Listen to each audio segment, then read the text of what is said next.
আসসালামু আলাইকুম। ওয়ালাইকুম আসসালাম ওয়ালাইকুম রহমতুল্লাহ। আসসালাম রহমতুল্লাহ বারাকাতুহু। আমার প্রশ্নটা ছিল সূরা বাকারার 178 নাম্বার আয়াত নিয়ে। ওটা আমি পড়েছি, তাফসীর গুলো দেখেছি, বাংলায় যেগুলো আছে। আমি তো আরবি বুঝি না। তো জি ওটা দেখে যা বুঝলাম যে ওই কিসাস সম্পর্কে, যেটা ওটা হলো মুসলিমদের জন্য। এক মুসলিম যদি অন্য মুসলিমকে হত্যা করে, এখন আমার প্রশ্ন হচ্ছে, ইসলামী শাসন মনে করেন আছে, তখন এক মুসলিম অন্যায়ভাবে একজন কাফিরকে হত্যা করলো, বা একজন কাফির অন্যায়ভাবে মুসলিমকে হত্যা করলো, তখন তাদের বিচার কেমন হবে? এটাই।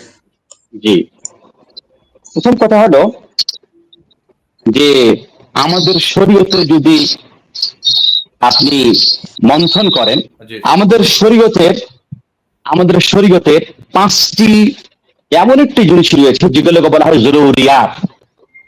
জরুরিয়াত আর জরুরিয়াতুল খামসা, অর্থাৎ পাঁচটি এমন জিনিস আছে যেগুলোকে শরীয়ত কড়া ভাবে তার সংরক্ষণ করার আদেশ দিয়েছেন।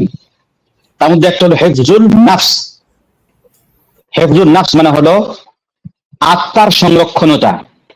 শরীয়ত সর্বদা আত্মার সংরক্ষণের কথা বলেছেন এবং বলেছেন যে তোমরা কাউকে নিজেও লা তাকতুলু আনফুসাকুম, তোমরা নিজেকে নিজেই হত্যা করো না, আত্মহত্যা করো না, এবং তোমরা অন্য কাউকে হত্যা করো না। এই হত্যাকে পরিপূর্ণভাবে বন্ধ করার জন্য আল্লাহ রাব্বুল আলামিন কিসাসের বিধান দিলেন এবং বললেন আন-নাফসু বিন-নাফস ওয়াল আইনু বিল-আইন। কেউ যদি কোনো মানুষকে হত্যা করে তাহলে কিসাস অনুযায়ী কাতিলকে, হত্যাকারীকে হত্যা করতে হবে। যদি কোনো হত্যাকারী কথা জানতে পারে যে শরীয়তে রয়েছে যে আমি যদি কাউকে হত্যা করে তাহলে আমাকে হত্যা করা হবে, তাহলে সে জীবনে কাউকে হত্যা করবে না। এবার কথা হলো যে এই যে কিসাস, এই কেসাসটা বা হত্যার পরিবর্তে হত্যা, এটা কে সাব্যস্ত করবে? এটা করবে শাসক, মুসলিম শাসক। যেই দেশে মুসলিম শাসক নেই সেই দেশে কেসাস নেই।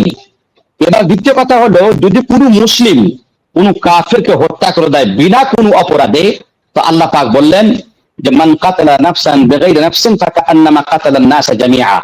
কেউ যদি বিনা কোনো কারণে, বিনা কোনো অধিকারে কোনো আত্মাকে হত্যা করে, তাহলে সে যেন পৃথিবীর সমস্ত লোককে হত্যা করলে এত বড় গুনাহ হয়ে যায়, এত বড় গুনাহ হয়ে যায়। সুতরাং মুসলিম শাসক থাক কিংবা না থাক, কোনো অবস্থাতে না মুসলিমকে হত্যা করা যায়, না এমন কোন কাফেরকে হত্যা করা যায় যেই ব্যক্তি আপনার প্রতি কোনো আক্রমণ করেনি, আপনার আপনার কোনো আঘাত দেয়নি, বা সে হত্যার উপযুক্ত না, সেই কাফেরকে হত্যা করা মহাপাপ।